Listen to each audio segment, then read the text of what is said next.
On this episode of A Fool and His Money Are Soon Parted, I'm going to discuss an aspect of multi-level marketing that is not frequently discussed, and that is because it involves math. But it is the mathematics that dooms multi-level marketing, and I'm going to try to explain to you how. First, the obligatory preface. I shouldn't have to make this preface, but it appears that I need to. Nothing in the anti-MLM series is meant as a personal attack on any past, present, or future member of the Nomad Network. In my opinion, those nomads who have tread into the multi-level marketing world are, in a sense, victims who become trapped and find it difficult to escape. They got in by emotion, and I'm trying to extract you with rationality, and I realize that that is a losing game. Just know that nobody is being attacked here. I am attacking the concept. So what is the essential problem with multi-level marketing? It's the math, and I'm going to try to explain to you why. First, as we do in many arguments about mathematics, we need to begin with some assumptions. Let us make the first assumption that every distributor in a multi-level marketing company is a salesperson and not a customer. Let us assume, second, that no distributors compete with any other distributors for the pool of customers. And finally, let us assume that all distributors will successfully recruit a complete downline. Let's begin with the following example.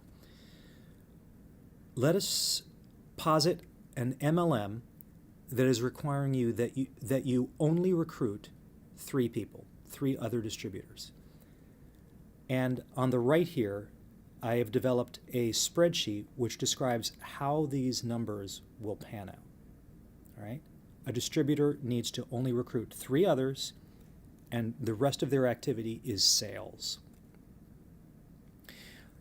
Each row I show here has the number of distributors in a given level, that's column B, the total number of distributors in the company, that's column C, and the percent of the total number of distributors represented by the bottom tier, and that's column D. Why did I show you this? Because I want to point out that in this example, by level 10, 2/3 of the total number of distributors will always be in the bottom tier, by definition. So this is an MLM in which 3 is the number of distributors, the minimum number of distributors that you need to recruit in order to receive commissions. For MLMs where you must recruit 4, the percentage at which the line reaches its asymptote, sorry for the mathematical word, is 75% will always be at the bottom. And if you need to recruit 5, it is always 80% that are at the bottom. Those of you who are going to say, well, what about MLMs where you only need to recruit 2? It's 50% still. The minimum is 50%. But for all intents and purposes, the majority of distributors at all times must be in the bottom tier and therefore are not eligible for commission from downlines. But the math gets worse. If you continue down, between levels 17 and 18 in the 3 recruit model, you exceed the population of the United States, and as you can see here, between levels 20 and 21, you exceed the population of the Earth. It is intuitively obvious that it's going to be impossible for everybody in a company to successfully recruit 3 distributors who stay on. Not for very long. So let's make some more realistic assumptions now that are based on what actually happens in MLMs. In fact, let us assume that every distributor is a customer. Because it's the case, folks. Let us assume, second, that every distributor competes with all other distributors for the customer pool, because it cannot be otherwise. If you are retailing whatever it is, product or service that you're selling, every distributor in the upline and in the downline is competing for the same customer pool. if they're competing for distributors. If it is in fact, if assumption number one is correct and every distributor is a customer, then distributors are competing for distributors. And finally, let us assume, because it is largely true, few distributors successfully recruit a downline.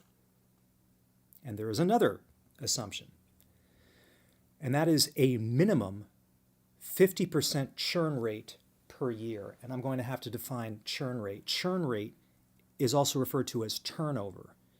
In a given year, 50% of distributors at any level, generally the bottom, but at any level, will leave the multi-level marketing company. That's a minimum, and that's just what I'm using here for the sake of assumptions. The 10-year churn rate, and this is a number that is acknowledged by insiders in the MLM industry, is 95%. So in a given 10-year period, assuming that an MLM lasts that long and doesn't have a shorter, what we refer to as pop and drop cycle, 95% of the participants will disappear. So let's drill down a little bit more on churn rate. 50% minimum churn rate, 95% 10-year churn rate. If that is so,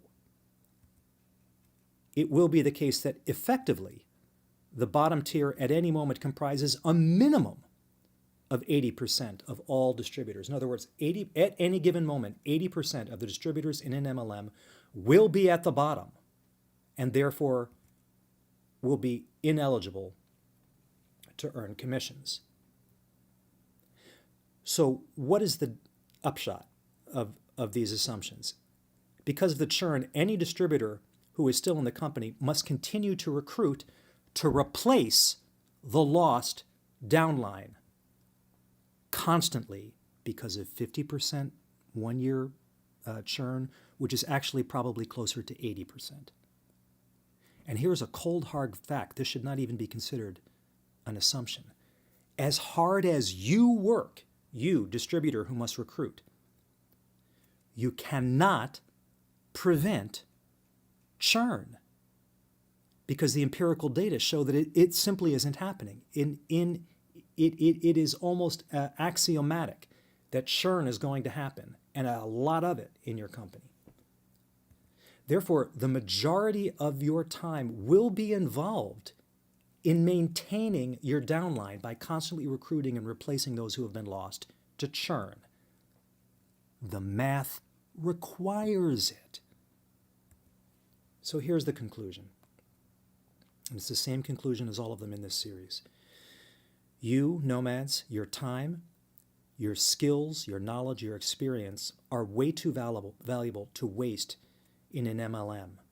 The math says so. Think of the time that you're spending there that could be spent on enriching the world, your family, and yourself in every sense of the word.